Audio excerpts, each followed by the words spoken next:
That is right. Once again, welcome everybody. Once again, Pat, with the smile on your face every time we start. Hey, I I'm just mean, trying to bring the good positive energy it's into the show. no, it's. I know it's my joke telling. I'm always telling Pat jokes right before we go live. You are, but they're terrible jokes, and I'm laughing at how terrible they are. See, everyone, younger brother, this is what Uh-huh. you get. You just get abused daily. Hey, Jason. Um, Jason Haverbuck's in the house. hey, Jason, thanks for Good to joining. see you. Allison's Allison, here. Hey, hey, good to Allison. see you. Elsa, good to see Elsa.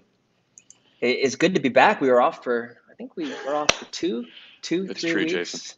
weeks. Yeah. Got it. Yes, Speaking it's of jokes, the hair the jokes are always hair good ones. the hair jokes never get old. I mean, they They really never get don't. old. Because Pat, your hair is just so funny. I know. Well, yeah, Just that's see right. how I Thanks. You turned that got one. me. Yeah, man. I was Yeah, expecting you. You're yeah. like, You're expecting a self, uh-oh. uh, Now one's better looking. Yeah. That's. well, if we're, yeah, that's well, I give that to you, Pat. You're older, Yeah, I don't know. I'm wiser. not. I'm not. I'm You, not sure about that. see, how kind we are. This is way too kind. Well, it is really fun to be back after a couple of weeks, and today I can't wait for this conversation. I was introduced to Sunny, who will be live with her business partner in crime, partner in life crime. I think these two have known each other for a long time. Ashley, so Sunny Bonnell and Ashleigh Hansberger. So I cannot wait to talk with them.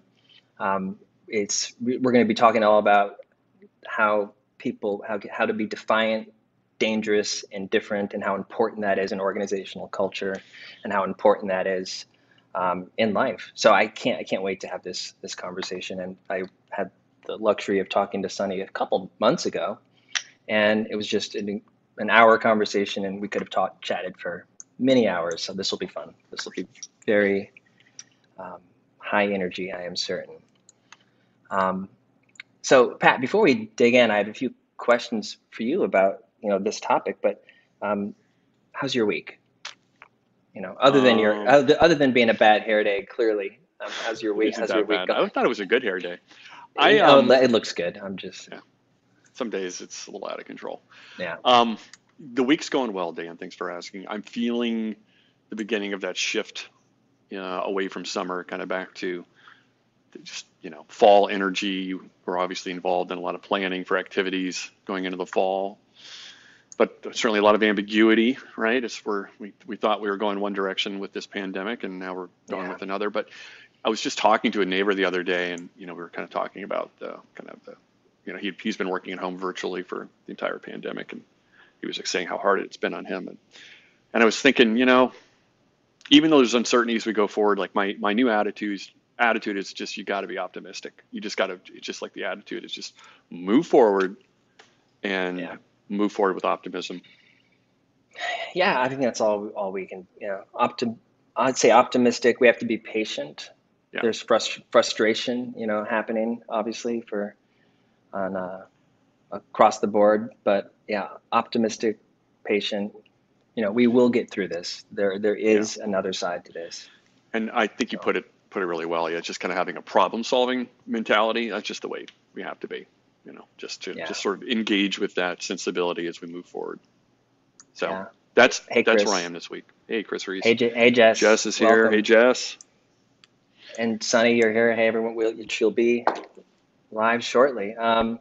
So yeah, Pat. I think so today. I was thinking before we bring Sunny and Ashley on. We're talking about the importance of um, having celebrating people who are different, people who are misfits to some degree, people who are geeks, people who think differently, people who challenge the status quo. And I was thinking back to when we started Modern Survey, which is a company we grew over about 17 years. And we were exactly that, right? We started this company. We didn't really know all that much. We had a passion and an idea and a vision, and therefore we hired people and brought people on who were artists, who we connected with, not so much on the skills they had for the job they were being interviewed for, but more on the passions they had and the energy they had. And we brought in this incredible team of it's fair to say of misfits who made modern survey a beautiful thing, again, because that's what we were. I don't know. I've been reflecting on that. What do you think about that? I agree wholeheartedly. I mean, we had experiences, obviously, based on the work that we have been doing before modern survey, kind of understanding what the use cases were, and kind of understanding what the sort of this opportunity to move to there's too much chatter going on the side. It's totally distracting. Chris, you were not, well, maybe just a little bit. Yeah, I think he's a misfit too. Exactly. The best kind. See. Yeah.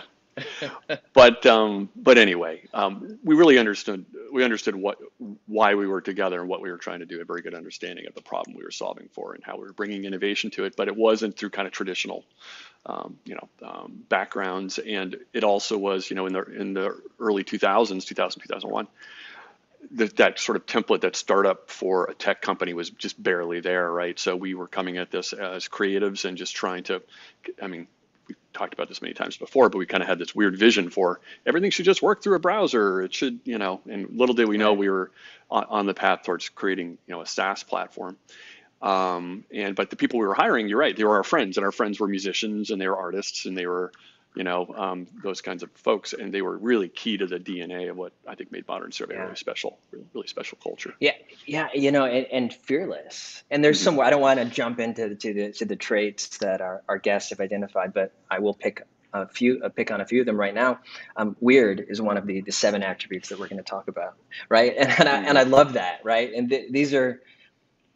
I mean, being weird is being an individual, and being an individual is someone who is going to think differently and, again, challenge the norms and not just follow a process or follow a plan. And that's the kind of people that we brought on. And I don't want to start giving away some of these traits because they're so awesome, and I want the creators of them to walk us through. But yeah, it really made me start thinking about that. And Pat, as we're starting on our next venture right now, it's almost unfortunate that once you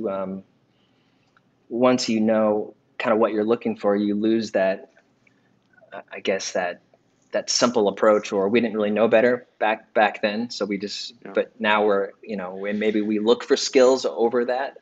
I think we're trying not to, but it's always a challenge. We have to check ourselves to make sure we are bringing on not just the best resumes, not just the most popular thought leaders, right? But the people who really will challenge the status quo. Yeah, for sure. And we're looking for, right, that's sort of the traits that we admire and respect. And it is that kind of energetic, unconventional thinker. But I know one of the things that we're very intentionally doing with RADICL, which is certainly different, more important now than it was. Well, it's always been important, but it's very intentionally thinking about the diversity of voices too, and how do you bring, people who have those skills, but they bring other points of view, and I think that even adds even more richness to the process, and it's just so exciting to see that start to take shape as well, because it's just so important to fold that into the team design as you go. And it is really cool, right? We're at the beginning of a new company, and it's really great as you think about DNA, because we've been through it before, and how do you take what we've learned and how do we adjust for the new world we're in, and then how do we continue to move forward? It is a really exciting thing. And not only are we doing that, here at our own company, but we're helping other organizations do this as well with their employee experience strategies. Yeah, absolutely. Hey, Kyle, good to see you. Also, weird. Wonderful. Oh, hey, this is good. Wonderful, exciting, independent, real. Is that your acronym definition, Elsa? Or that's great. It makes Kinda. Okay, kinda, that works.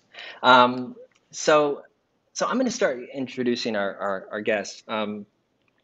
So they have, I will ask them about how they met. I do know they've been friends since teenagers, and we'll talk to them about that. I do believe they met during a snowball fight. I also read that, and I have a couple questions for them about the snowball fight. To see if they've been asked this before. So they're life friends, and then they went on to eventually start Motto, which is a branding agency organization, and really the mission statement is that it thinks and designs for brands with purpose to create ideas worth rallying around. So I love this this mission and this focus. They are also, as we've been talking about, co-authors of the best-selling breakthrough book Rare Breed, and officially it's the guide to success for the defiant, dangerous, and different. And this book has been getting tons and tons of hype. I watched they were on the Breakfast Club interview. I just watched that the other day. So that was really fun to see them on that morning show. And we are really proud to have them on today. So Sunny and Ashley, without further ado, I am going to invite you both to the screen, and we will see your smiling faces momentarily. All right, invites are on their way. We're here. Awesome. Look how fast that is. I think Crowdcast is getting better. Our you two are both just so quick to respond. We have I love this. fast Wi-Fi. Magic. You do. That's what's going on. Look at that. I've never seen Crowdcast so crisp and clear. It's just, I don't know, whatever you two are doing, it's different. It's defiant. Awesome. Thank you. It's magical. So, all right. So I gave I'd love to have you chat a little bit more, but my first question is a real important one. Who won the snowball fight? Oh, Ashley, by far. I mean, I wasn't going to say it, but Oh, yeah. She's got a mean right someone hook. went home with a little bit of a black eye. Wait, what were you putting inside that snowball? Yeah, No, it's Chicago. It's ice, man. Ice ball fights. Yep. That's good. So true. So tell us your before we jump in, I can't so many questions about Rare Breed. Yeah. But tell us your story. I mean, you guys have been friends since early, and how did you meet? And then what sort of kept you together? And kept you moving forward to start an awesome company, write an awesome book. So what's the magic? Yeah. Well, so 15 years ago, Ashley and I were we met in a snowball fight longer than that ago. So it's been almost 20 years.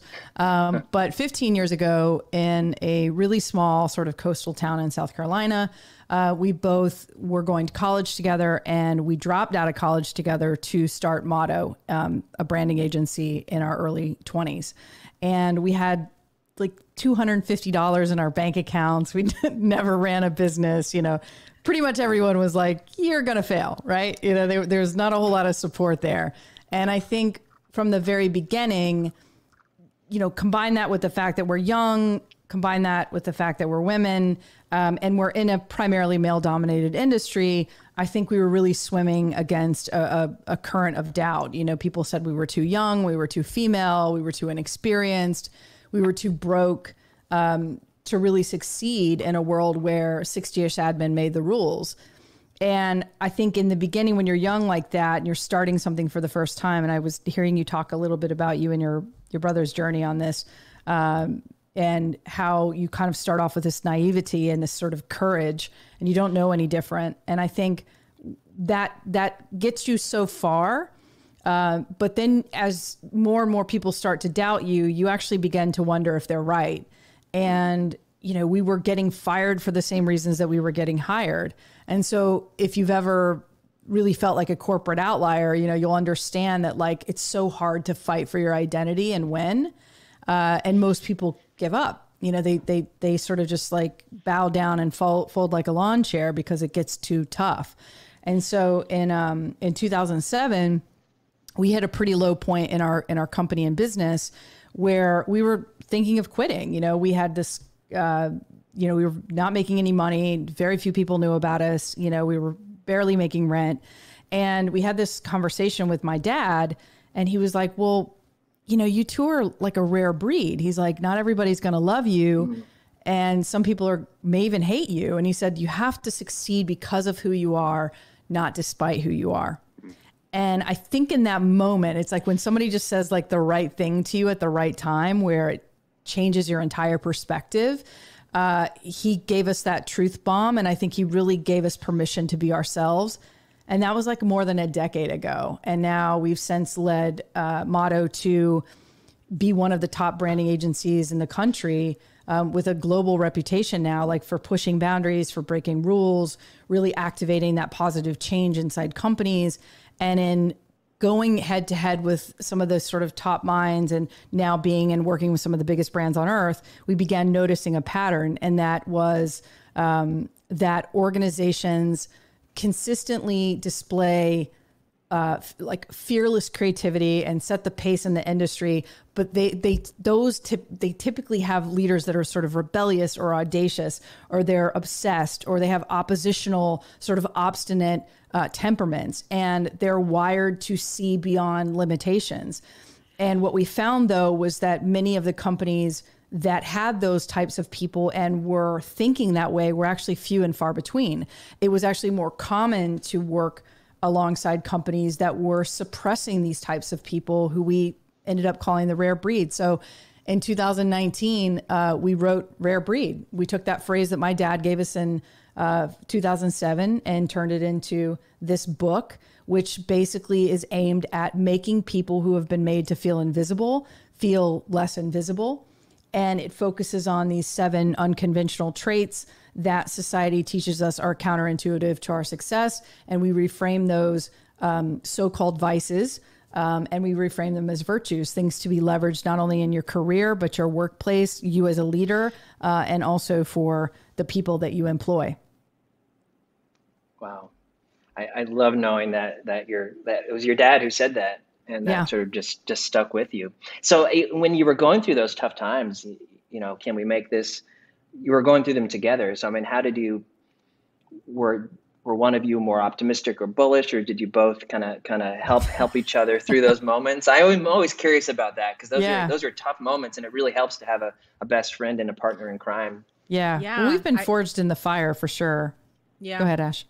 I think when we met, we knew that there was something about the other person that wasn't.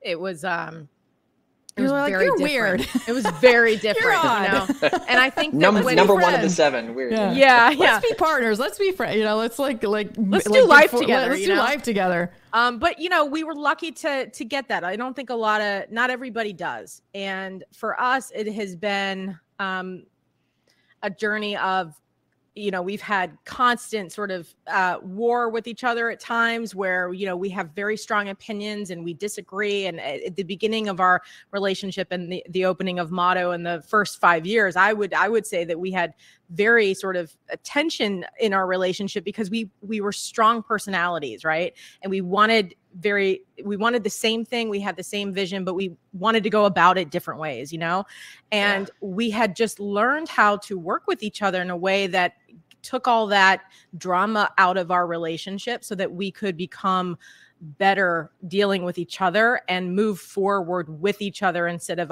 in opposition. And that really, I think, the lessons that we took with us through that just helped us never really want to do things without the other person, and we have now just kind of been this duo that I think I am so much of who I am because of Sunny, and Sunny is so much of who she is because of me. And in many ways, I think that partnership is incredibly rare and special. But it wasn't easy to find that at the same time, because to work together, because different working styles as well. Yeah. And we actually do this work now with teams. So, it took us a long time to kind of figure out like what the other person was good at or not good at. And so in the book, respect that about each other as well. Sometimes right? you disrespect somebody when you're like, you're not good at that. And it's like a bad thing, and that's the beginning of what we had. But when we realized that, but there's so many other gifts that you bring that, like, let's lean into those, that became such an awakening for us, because we stopped complaining about that person's weaknesses and accepted so much of their gifts and allowed us to shine in our own ways. Well, and some of the work, I was going to just mention that some of the work that we're doing now is now around corporate leadership and training and workshops, where we actually go into companies. We've now that we've written Rare Breed, and Rare Breed has been out for a year, we started to see the evolution of the thinking and began to work on, things like quizzes, where we can go into a company and we can have people take the Rare Breed quiz, and we can actually understand at an operational level and an organizational level, what are the dominant traits within the team, and then also help them work together. So for the longest time,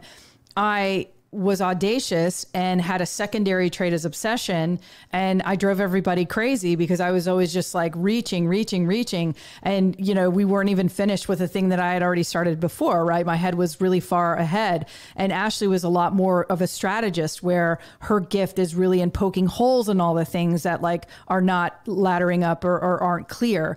And so together we figured out like that she was more of an empath and I was more of this kind of audacious thinker and pusher. And like the fact that we now know how to communicate that and work together with that, we now can help other teams do the same thing. So it's just been a really interesting journey of self-discovery, where the writing and the work we did around it has now become tools and techniques and a mindset and a framework for companies that we go in to help. Yeah, thanks for sharing that. I was just going to jump in. As you were describing I couldn't help but reflect on our experience, Dan, as founders, and how, especially when you're young and idealistic and energetic, and when you're describing kind of how you find over time, you need to bring a lot more humility to the relationship, right, and understand your strengths and weaknesses. And once you kind of get past that milestone, then, watch out, world, right? Yeah. But in our case with our last company, Modern Survey, was actually three founders, me, Dan, and our third founder, Don McPherson. And we had all those classic tension points, but each of us brought something different to it. But it was so amazing by the end. Well, actually, it was almost around 08, 09 for us too. It was similar timing, especially going into the Great Recession was like such a challenging time for everyone. But once we learned how to respect each other's strengths and get comfortable with the things like, I really suck at that. You're really great at that, and let the ego go and start to feel that real sense of partnership. Yeah. There's a rhythm. There's a rhythm to it, and that's just one of the most, empowering things, certainly for a startup. And then I know what you're doing is how do you bring that knowledge and how do you kind of deliver that at scale to organizations, right? How do you kind of make that happen? Which leads me to just a bit of a follow-up question. I love the way you approach your work because it feels to me in many ways, I'm just going to kind of go out on a limb, it feels like you guys are in some ways more like artists. Well, you're certainly unconventional, but you're bringing sort of an artistic, a designer sensibility, I should say, to the work you're doing. And one of the things that Dan and I have seen, although our background is more in the arts, but when we came up through doing the work we did, which was like classic things like around leadership development and employee engagement and culture, we were more our products were more built around kind of IO psychology and kind of a more traditional way of thinking, how do we break down and understand the psychological components of people and teams, and then how do we measure that, and how do we figure out where you're good and where you're not, and then how do you close those gaps and do that work. But the way you're approaching it is much more as designers, it feels to me, or I'm curious how you guys kind of resolve that, or how much, where does that land for you? Do you feel like you're collaborating with psychologists as much as being designers, or I'm just curious how that all kind of lands for you as a firm when you're working with teams and organizations. I think that like our first work as an organization, so motto by definition means war cry. It is like the thing you go to battle with, right? It is the aphorism. And what we learned very early on in our business was that we were helping companies articulate that sort of driving force within them. And a lot of times they lacked articulation. So what we found we ended up doing, though, for like 15 years, which we didn't know what we were doing at the time very early on, but started to realize that we were seeing patterns and things that were informing the way we were doing our work. But like it was almost a form of brand therapy, because you were actually going in and you were realizing that they thought they had a brand problem when in fact they had a leadership and culture problem, and then they had a brand problem. So our work was investigative in nature. We were trying to push them into uncomfortable territory. We're trying to get to the heartbeat of like, what are they really trying to say? What do they really stand for? What are they fighting for? What hill are they marching towards? And so some of that work really was driven by that. Then as we began to write Rare Breed and make the connections between that, then we started to see that it changed from a change maker who was reading Rare Breed to say, okay, I've navigated the world as a little bit of a square peg in a round hole, and I feel like I don't necessarily belong, right? And I'm trying to find my way through this world. So Rare Breed was almost like you're not crazy, you're not flawed. These are the traits. This is what your probably dominant trait is. You need to know how to lean into that and not let it sabotage you. And then what we saw happen was it started to come up and get at the leadership level, at the operational and corporate level, because that change maker, that rare breed, was bringing the book to the company and going, you don't understand me, and you should read this book. You know, we should bring them in to help us think. So we've designed the framework, if you will. I think design is part of it, but I think so much of it is like about getting in and understanding, like, what is the mindset of the company? What is the mindset of the leadership? And then brand is just the expression of all of that. But like, if what's behind the curtain is rocky, or, you know, what you don't see under the foundation is cracked, it's very hard to tell a complete story and a thoughtful story, and also to create innovation around that if you're not kind of cleaning up back of house too. So that's just been our philosophy. And so a lot of times when we're brought in, it's to help companies dismantle the way that they're thinking. The way that corporate cultures have been built are not to create the conditions to allow rare breeds to thrive. And so typically these people are pushed out. And why are they pushed out? Because they don't belong, right? Like, we want them, we want the rebel, we want audacity, we want obsessed thinkers. But when we were presented with them, we're like, you're going to lead to culture carnage, right?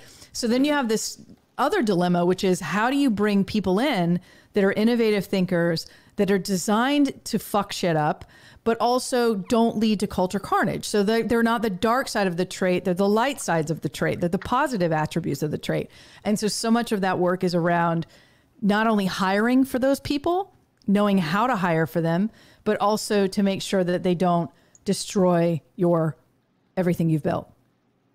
Yeah. And in that sense, there is a lot of psychology behind it, right? Because you're dealing with human behavior, and you're dealing with the conditioning that we've had as for centuries, you know, since the dawn of the world and the start of the world. Like, we've been conditioned to do certain things. I mean, and so we're fascinated by that, you know, and we wonder what makes people think the things that they think and do the things that they do, and, you know, put boundaries around themselves and their teams. And, you know, why do so many people are unable to stretch beyond what they perceive as their own limits, you know, or things that are impossible, and all of the things that, you know, we find that rare breeds are really comfortable to push up against, and to question, and to gut check against. So yeah, a lot of the work is very psychological in that way. Yeah. So a couple questions. I want to get into these 7 traits, because I think they're awesome. But even before that, you know, one thing we've been talking about is the need for you know, HR to evolve and change. And what I mean by that specifically in this context is allowing people we talk about the whole person, and people being able to bring themselves authentically into work, you know, who they are. But that also has to be celebrated, and there has to be a safe place for that. So when we talk about rare breed, for example, historically in an interview, if someone said, well, what are your 3 best attributes? If I were to say, well, I'm defiant, I'm dangerous, and I'm really different.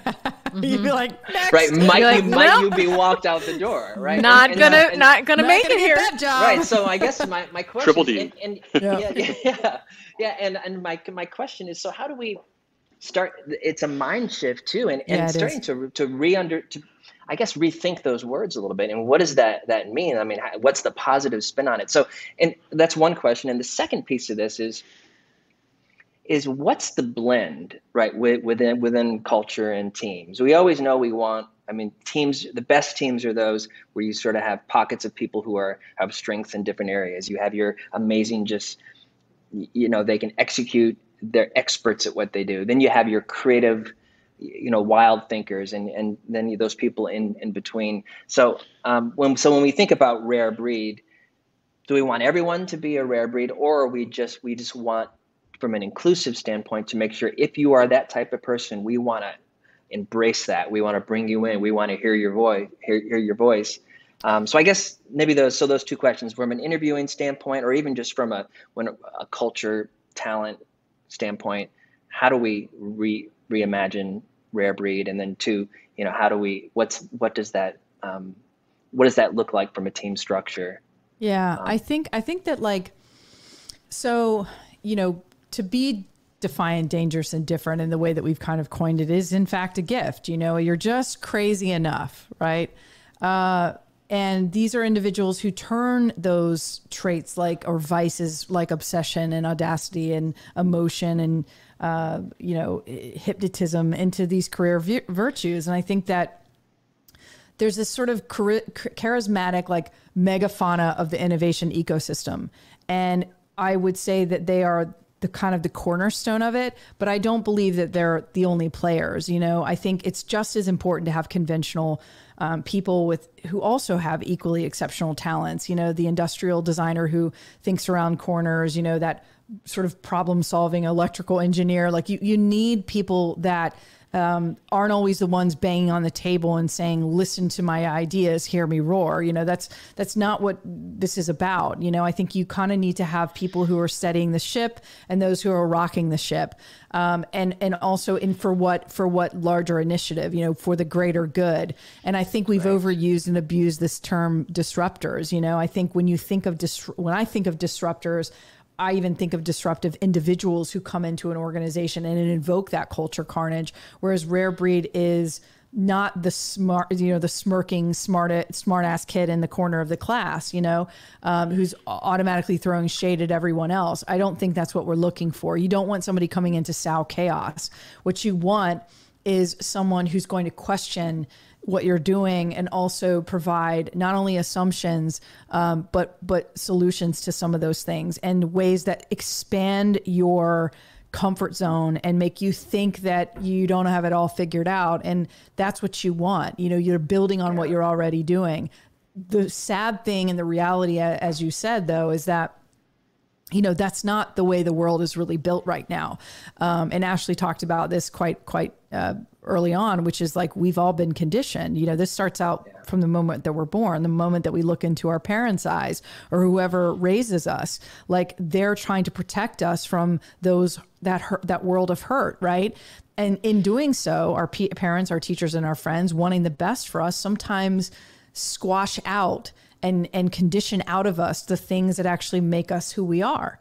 And so sometimes we don't hear our own voices. And we really wrote Rare Breed so that people who had maybe lived a life of silence, who were trapped in their own head, who had been kicked out of other organizations and had numerous jobs because they couldn't find a home, we wrote Rare Breed so that they could be seen, you know, and be heard and be recognized. And now the book has now turned into something so much greater, which is companies like, I want to change the corporate mindset to say, you are broken, but here's how we can fix it, you know? And so I think that's the kind of work that gets us really excited about, is not only teaching people who are hiring for these roles, but those who lead those roles, so that you and the conditions that you are creating allow for people to show up as them full selves without for fear of being punished or for fear of being fired. As a matter of fact, we were in a workshop the other day, huge company, multiple people, and nobody would talk. Like they were all like looking to the founder. And we had to like reset them all and say, look, this is a safe place for you. We need to hear your voices. We need to hear what is not working, so that we can move you towards alignment. But they were scared. They were terrified. But they're scared because those cultures do not have psychological safety. Right. And so, you know, we can encourage it all we want, right? But unless that leadership encourages it as well, it's never going to happen. So it's very hard to have an outside it's easy to have an outside point of view on a company and try to say, these are the things that need to be changed. But until that leadership gets woke and actually does the work to change and make the changes, nothing really does change. And I think that we are living in a world where, you know, HR people and people in leadership roles and the people in power, so to speak, have become much more acutely aware of the damage that it's causing their own companies to actually continue doing the things that they've been doing that have gotten them to this place, because it won't take them further. We have shifted the power like spectrum, right? And so now power is becoming more about the employee. The employee has significant power today than we ever have before. And so I think that so much of this conversation, even when it goes back to hiring, you know, it's not a, it currently is, and it's still being worked through, but it's not as much of a power trip as it used to be. I think that there's a lot of valuable things that are happening in the world, culturally, socially, and otherwise, that, you know, people are looking for places and companies where they're going to be really allowed to show their talents and to live up to their potential, and, you know, not get fired when they mess up, and, you know, not like be punished for being who they are. And I think a lot of people are really becoming keenly aware of that. Thanks for sharing all that, Ashley. And I'm just so happy for the work the two of you were doing and how you're bringing this in. And as you were, that last bit, the last 5 or 10 minutes was just amazing. And I was thinking a few things. You know, one is, this is, you know, my experience. You know, founders, people who create startups, they typically have this already, right? I mean, certainly startups that are up and running and, you know, have at least 30 or 40 people working there, and they've kind of gotten over that hump. You know, and it doesn't surprise me that in a lot of ways where your work manifests, I mean, even for a startup that's growing quickly, is how do you take that? How do you kind of unpack the idea of a founder with a lot of energy and fearlessness, but then you start building your leadership team, and you start going further. And how do you not lose it? And how do you not lose it? Yeah. And I do think psychological safety is such an important part of that, because, you know, I've mentored and coached a lot of people who are trying to feel more confident, you step more into who they think they are, you know, and one of the things I know, this is from my own experience, and I coach people on, that when you start to do that kind of work, when you start putting yourself out there more, it can very quickly feel like a very lonely place. It feels very uncomfortable. And so you know, you mentioned how we get conditioned when we're younger, and you're absolutely right. Like those feedback loops that tend to be there where we're looking for affirmation, like people, you know, nods around the room, or those kind of things that we're used to, a lot of times they're not there, because people are listening and they're like, oh, their first response might be, well, this is a pain in the ass. I've got to listen to another point of view, or why are we going down this rabbit hole, or come on, let's just get through this. So it takes a lot of energy to put you into that space and then hold that space. And you're absolutely right, actually, that I mean, certainly the research has shown that psychological safety that needs to be there so people can develop that confidence to do that work and get better at it. Yeah. That's the only way you're going to get there. Otherwise you get these like, you know, one-sided organizations where it's one or two people that are just kind of calling all the shots, but everyone else just kind of become yes people. And that's just not going to be sustainable. Right. Because the best thing that you can do as a leader is actually give someone else permission to be who they are. Yes. And most leaders fail to do that, you know, because they only care about who they are. Right. And so I think that there's just a lot underneath that is being worked out within companies right now. And this is why you're seeing more diversity being held in boards and in the C-suite. We're getting there, man, such a long way to go, but it's starting to change. I mean, we're still 0.1% of all agencies owned by women. Like, we're still like, you know, I know. Congratulations, Bob. That's so awesome. It's crazy, you know. I mean, I mean, even the first few years in business, like, we never had any women calling. And then, you know, probably a few years into business, like we started like every other call was like a woman who, you know, one of our first clients was like a VP who had left a huge corporate job to like start making smoothies in her kitchen, and saw this gap in the market. And I was like, wow, more of that. Right. You know, and for us to touch so many of those companies and lead them through and allow our journey and our sort of story to kind of infiltrate what they were doing and give them the courage to keep fighting is so powerful. And now we get letters now, people reading the book who's like, you know, done crazy things with their life, you know, just trying to like be who they are, you know, and finally hear their voice. And like to say we had any part of that is truly remarkable. And it's something we don't take for granted. Like we love that we've been able to kind of codify something and give this a word that is not typically seen as a negative. You know, when you're called an outlier, when you're called a misfit, you're like, you're the ugly piece of fruit, right? You're on the outside looking in, and Rare Breed is so much a badge of honor. It's like, no, you are unordinary among the kind in the most beautiful way possible. And there's not another person like you. And I just, you know, we want more companies to embrace that thinking. And we're doing it with companies like Microsoft and, folks on the, NFL teams and crazy companies that we're working with right now, sharing this ethos. And you'd just be surprised. What's so cool is to actually see the people on the teams that are like, finally, somebody's saying it. Yeah. And it's because we come in and there's like no holds barred, right? Like we have no skin in this game. We're like, you're not a client. So like we can kind of just say it, and we do. We just sort of, get them fired up.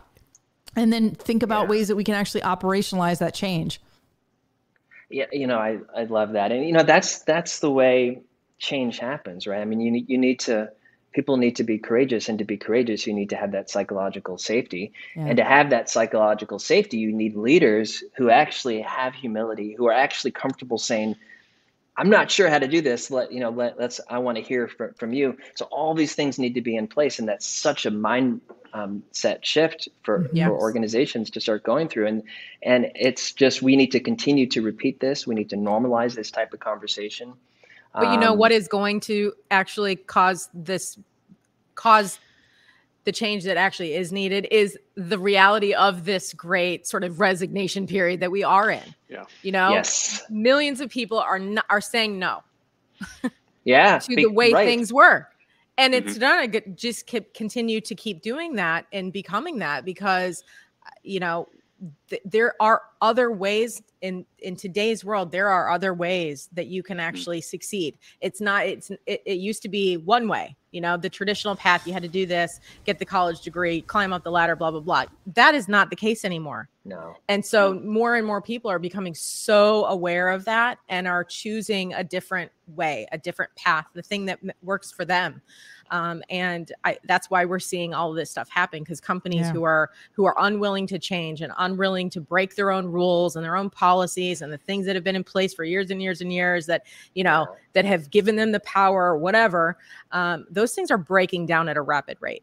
Well, yeah, we're actually getting ready to, we wrote an article for Fast Company that went viral about, companies are firing these employees when they should be giving them bonuses. And it went viral, like something like 6 million views on it. And they asked us to write another article. So we wrote another article, said, rare breeds want to work. They just don't want to work for you. And so, the kind of the thesis is like rare breed innovators. Yet. It's coming out. Well, with the Great Resignation, that's I know. I'm like, let's see where this one goes. That's going to go extra viral. Yeah. Because I think like rare breed innovators, like if they're literally ducking your recruiting emails and turning down your offers, there's usually a few reasons, right? Like your organization's too white, square, and straight. And they see through that and they're like, we don't want to be there. You're like, we can't be a supernova, and even if they burn fast and burn hard and burn bright, it's the matter of the work and the impact that you do while you're there, not the length of the time that you're there. And that's the really kind of the shift that we're seeing with so many of these types of thinkers, is they want to find a home where they can totally burn bright and be respected and admired for that and to give those gifts. But then sometimes they want to move on, and that's okay. Like companies, like they're not meant to be held on to forever. I'm curious, just to drill into that a little bit, thinking if you were to offer advice, we think about people leaving an organization, and some people may naturally have the kind of resilience to do that. The way you just, people maybe that are more experienced with, they're more tied into their purpose, and maybe they've already had a career of doing that. But for people that maybe really were kind of awakened, during the pandemic, and they suddenly have this clarity where they're like, I need to be doing something that matches my values and it's purpose driven, et cetera. Right. And they take the jump. I'm curious, like, what would you encourage? Like, what's the most important thing that you think those people need to be doing as they move forward? Because there's sort of the way that first step is exciting, but then it's a journey. And then also, what would you recommend to organizations that are like the most important thing right now that are probably losing people and are starting to panic? Oh, it's become a total blood sport. Yeah. And Yeah, attracting this game-changing talent has literally become a blood sport. Yeah. So, the powerful thing is that there are companies out there. They're not like on every corner, but there are companies out there that are actually really trying to build environments and cultures where, we're all not like-minded, and we're all sort of, able to show up and be who we are and do incredible work. Right. And I think it's just as important when you're interviewing or being interviewed that you're actually interviewing the company. Like what, how do you make decisions? Like, why do people get fired from your organization? Like you're asking, you want to understand, like, how do they hum? What is the rhythm? I think that like for organizations, I think, one thing we've been kind of playing around with was this idea of like skunk works, right? Where you assemble these diverse teams of smart people to kind of, tackle these intractable problems, and you give them the time and the space and the resources to let them radically innovate. I think that's important. I think encouraging those unconventional questions, there's no more, I think Basecamp just went through this, right? Where they were like, no more politics, and like basically half their workforce quit. So, you have to be very careful how you are running your tribe, your company, of people. Like, what are you actually saying to them, and what are you actually saying are the thresholds that you have? Because those thresholds might be out of date, I think, one thing that we even pitched to Microsoft was like, they should have a rare breed award. I think they were talking about being like a daring culture or something like that, or a brave culture. And I was like, brave is just the baseline to play, like you need to be rare breed. And that's like very different than being just a brave culture. It's like taking that one level up and like, how do we incentivize, like not $100 Amazon gift card for great thinking, but like, how do you actually give meteoric recognition for ideas that are speculative and dreamy and rooted in lots of what if thinking, that's what you want. And I think companies just need to do that. And then of course, like quiz the innovators. I mean, have everyone take the Rare Breed quiz, because we've had like something like 60,000 people take this quiz with no marketing. So, the fact that people want this and want to not only understand who they are, I think that's like key one, back to kind of like, what do we give people who are rare, who kind of, sort of like, oh yeah, that's me, I'm ticking all these boxes. I think go take the quiz, because you need to know what vice is your virtue, and whatever that dominant trait is, it's probably already at work right now. You just don't even know it. Or if you do know it and it's actually kind of, backfiring, then you kind of have to flip it around and say, well, how do I actually lean into this trait in a positive way so that I can open doors and not have them all close on me. And that's where, taking the Rare Breed quiz can help with things like that. Yeah. Makes me, if we go back in time about 12 months, it was clear that organizations needed to start to change things, right? Really needed to start embracing people, because people and employees do have more power than they've ever had, right? Mm-hmm. So we needed to start allowing people to bring their whole selves to work, making sure there's a better and a bigger connection to the organizational purpose, organizational values. And some organizations, if they weren't bleeding and if they were still growing, it didn't feel necessary, right? They didn't quite see the need to do this. And then fast forward, the Great Resignation starts happening, and guess what, right? I mean, people are starting to say, I don't feel connected. I can't be myself.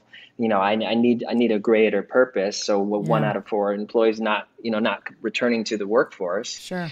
So I think it's a wake up call, and it has to be a wake up call. And there was a comment from, Colleen. Yeah, Rare Breed should be required for every HR professional and managers. Yes, I think Get it out there, so. Colleen. I think it should be. And I'm going to read really fast two. I love these reviews of Rare Breed. One's from it's a Rare Breed is a guide for strategic rebellion. If you're looking to make a difference in your business and the world at large, wow, have you ever found the right book? Reading it will inspire you into taking big, immediate, spirited action.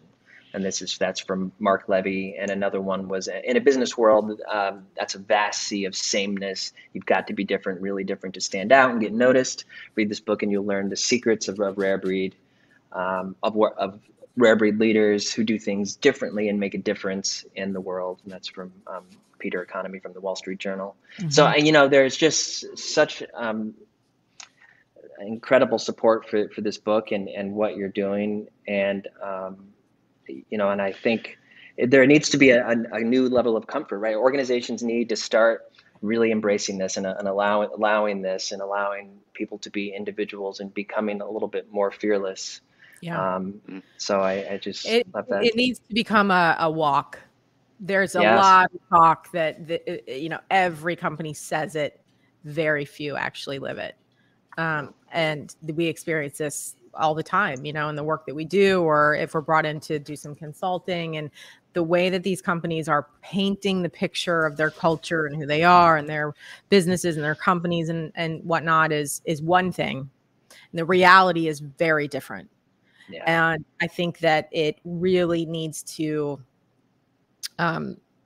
that level of transparency is just going to get seen so quickly and exposed so easily now that it's so risky to say it and not be it. Yeah. Quick question, Dan. I know you want to move us along probably, but I'm just curious, what role is most typically your buyer or your client contact? I'm curious where in the organization, where are they? Someone raises their hand. Who is it? Who is the role typically? Yeah. Ash, you want to take that, or you want me to take it? I mean, yeah, people in the C-suite, thankfully, a lot of people in marketing departments, CMOs or brand managers, but mostly, we deal with a lot of founders and a lot of CEOs who kind of inherently have a lot of these qualities. I think that's why they're attracted to us, because, it's that immediate I get you kind of feeling and vibe that we have, and change makers. And those can be across all levels, but usually they are decision makers. So, if somebody is in an organization and they're seeing things that really need to shift within an organization, whether that's from an innovation standpoint or a culture standpoint or a traditional brand standpoint, they come to us, they call on us to help solve those things. Yeah, it's great. You're getting the support from the C-suite. Yeah. And then this is a movement that it needs to be supported from the C-suite, and then it's a bottom-up movement, right? I mean, absolutely. It's creating those safe places, and safe places are created at the team level, right? And then they're reinforced by leadership. Right? I mean, that's the way it works, and so it takes a lot of things to be, the stars aligning. But this is the type of work that we need to be doing. So I want to quickly jump into these seven attributes. I'm gonna read them real fast. Cool. I love these: rebellious, audacious, obsessed, hot-blooded, weird, hypnotic, and emotional. So, so talk to me. I mean, let's hot-blooded, because I think some people might hear. I'm going to pick on that one. That's some my people might hear this and say, favorite "Well, one. wait a second, is it? All right, good. That was not pre-planned." But I'm going to read people with passions that run so deep, nothing else matters. They're activists, champions, avengers, and people who don't people you don't want to cross. So let's talk about this one. That's an intense statement. It is, and I agree. I mean, we need people like this, but. Tell me how this one came to life. Well, the seven had to be as perilous as they are powerful. So they had to be as undoing as they were uplifting. That was the important part of every single trait. If you look at the trait, there's a dark side to that trait that can sabotage you. And so hot-blooded is not like passion. It's intensity. It's white hot intensity. And here's a great example of it not being a good side of the trait. So if you've ever watched Last Chance U on Netflix and you saw Buddy the coach, who gets the best out of those players, but also had been, called out for being sometimes toxic, and, his temper was a double-edged sword. That hot-bloodedness was driving them to win championships, and yet that hot-bloodedness was getting him into trouble, where it could be kind of, probably on the flip side, abusive. Same thing with audacity. If you look at Adam Newman from WeWork, right? Here's somebody who started off being a very audacious leader and thinker, created WeWork, changed the world, changed the face of co-working forever.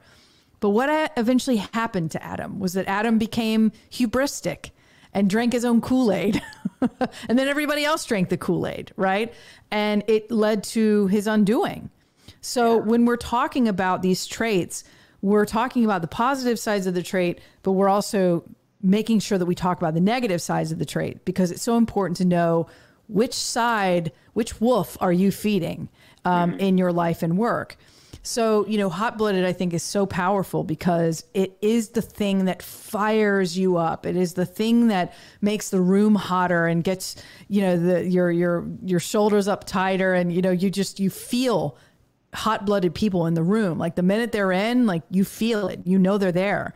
There's an urgency that they also bring to the work, which is oftentimes, it can go both ways, but oftentimes very needed when you're pushing towards something great. You have to have that energy right on the team, because otherwise it's like, maybe we'll get to the moon. And yeah. What do you think? No, what do you think? All right, well, let's decide. Let's have another meeting in a week. Yeah, we'll talk about it. Yeah, I mean, and every one of these attributes or traits can, if you get them wrong, they can actually be a negative, right? And that's what I love about them because I mean, obviously you can be obsessed to a fault. You can be a rebel to a fault, right? Yes. You can be emotional to a fault to some degree. I mean, these are things that if you're leveraging it with empathy and with care and with love in mind, that sort of overlays all this, it's a winning, it's a winning game.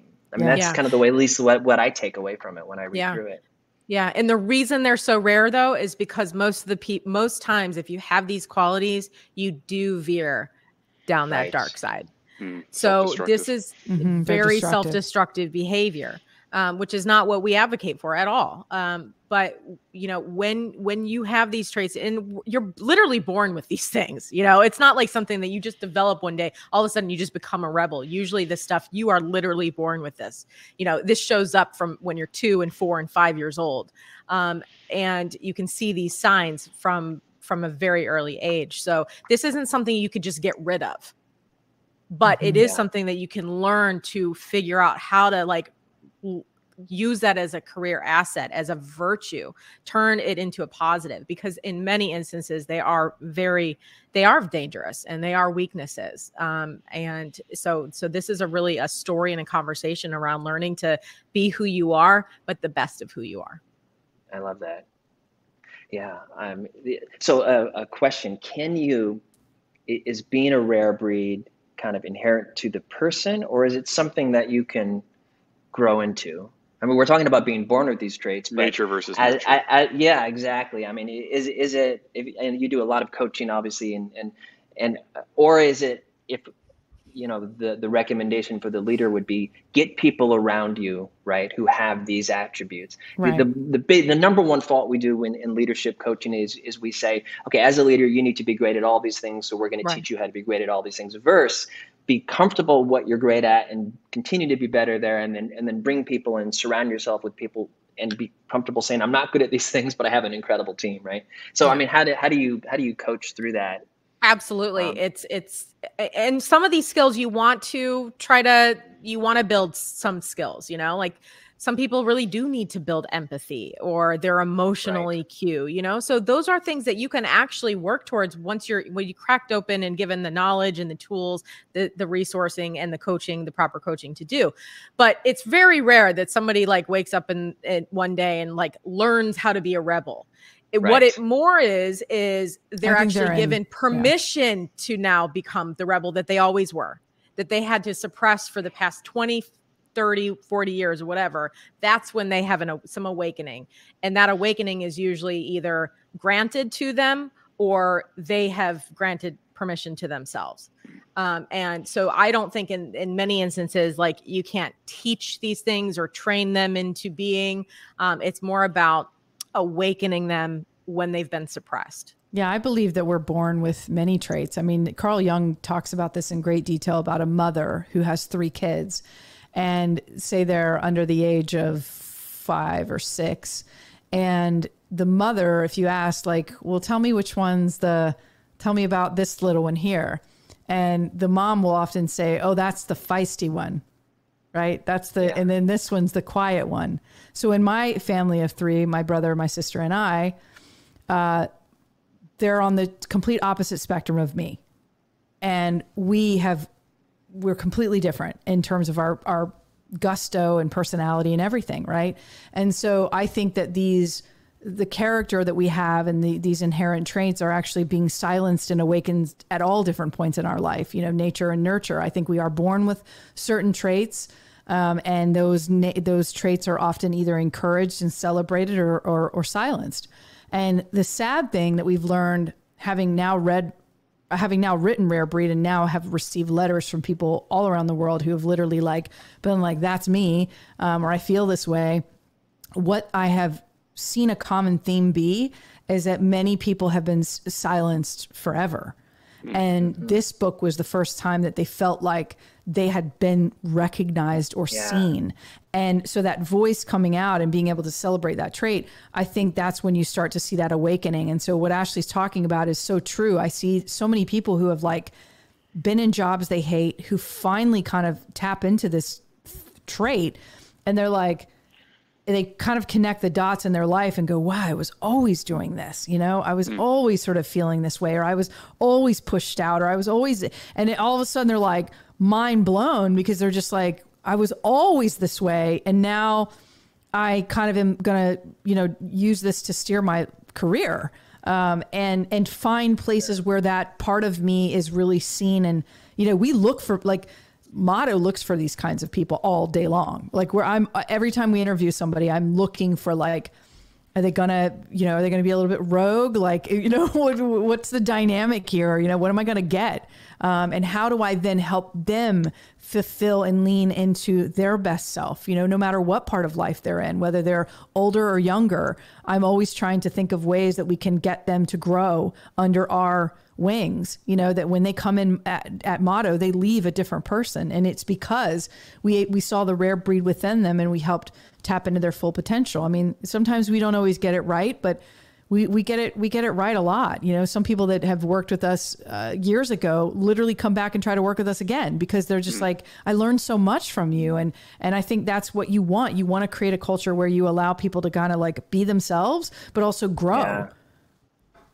Yeah, I was thinking of it's the statement or the feeling that it's okay to be me. Right? Yeah. It's in fact it's great to be me, right? And you want people to to feel that and to feel empowered to be that, and also to accept coaching along the way, right? How can I be a better version of this or that? And again, that just takes an incredible teamwork and an authentic culture. And so, we're already 2 minutes over and wow, we could keep going. I know, it's such a cool conversation. So much fun. It's so much fun. And thank you for the work you're doing. It is rare. I want to say that. And we're so happy that what you're doing and, the impact you're making, keep doing it. I can't wait for your next article to come out. Yeah. So as soon as it comes out, do let us know. We will flood it as much as we can. And cool. It's just a pleasure. And also just your story of friendships and is really inspiring and keeping each other motivated and inspired as you've been going through your career. I mean, that's a testament to success, and we can learn a lot from just your personal story as well. So, it's a hell of a journey, to be friends and partners, and then everything in between. I mean, that's what you want, and I think it sounds like you guys have a kind of a similar kinship, and I think there's some interesting lessons in that, of how to learn how to work with other people so closely. And we've taken a lot of those lessons of when we weren't getting along, and didn't understand how to work together, to now how to work together and impart that wisdom on other people, so that they can have better relationships, because relationships are hard work. Yes, absolutely. Cool. Well, thank you, Dan. Good. Thank you, Ashley. Thanks, Patrick. Sunny. Super fun. I think Pat's frozen in a real stoic.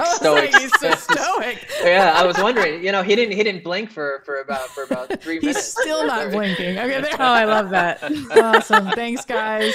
Ending it on a high note. Yes. Bye. Bye. Thanks, everybody. Thanks, community. Bye-bye.